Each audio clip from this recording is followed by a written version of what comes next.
பிரகலாத சுவாமி தான் பாகவதத்தில் சொல்றான். மன்னே தனாபிஜன ரூப தப ஸ்ருதௌஜ தேஜ பிரபாவ பல பௌருஷ புத்தியோகம் 12 தகுதிகள் சொன்னான். இந்த தகுதி எதுவும் தேவை. நல்ல குடும்பத்தில் பிறந்திருக்கணும், படிச்சிருக்கணும், வேதம் தெரியணும், சாஸ்திரம் தெரியணும், ஆச்சாரம் இருக்கணும், அனுஷ்டானம் இருக்கணும், யோகாபியாசம் பண்ணணும், தியானம் வேணும்.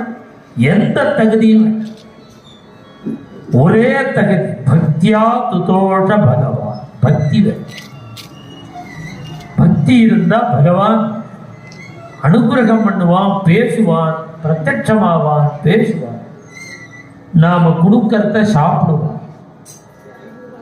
இத நாமதேவர் ஒரு 700 வருஷம் முன்னாடி நடந்த கதை. இதோ துவாபர யுகம், திரேதா யுகம், கிருத யுகம், அன்னைக்கு நடந்த கதை. ஒரு 700 வருஷம். இந்த கதையை கேட்கும் போது நமக்கு என்ன தைரியம்? 700 வருஷம் முன்னாடி வந்த பகவான் இப்ப வரமாட்டானா?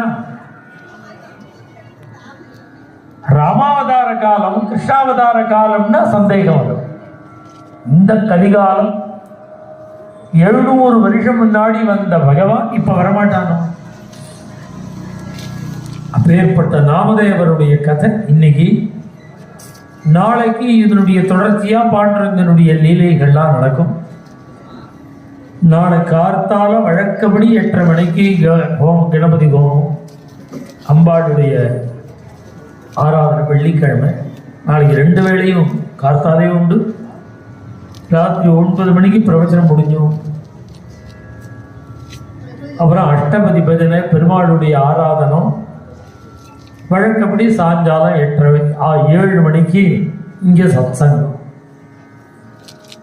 நாகர்கோவில்ல ரொம்ப கோலாகலமா நடக்குது. எல்லாம் பக்தர்களுடைய ஒரு ஈடுபாடு. இத்தனை பக்தர்களை சேர்த்து பார்க்கறதுக்கே ஒரு பாக்கியம். ஒவ்வொரு பக்தர்களையும் பார்க்கறதுக்கே பாக்கியம். இந்த நான் இங்கேருந்து பார்த்தா, ஸ்டேஜிலேருந்து பார்த்தா எனக்கு அந்த எண்டு தெரியல. இங்கேருந்து கரெக்டா தெரியல எனக்கு. இதுவரையில் இருக்கா அத்தனை ஆயிரம் பக்தாள். இது ரொம்ப திருப்தியா. ஏன்னா நம்ம ஹிந்து தர்மத்துக்கு இந்த ஒரு எழுச்சி தான் வர.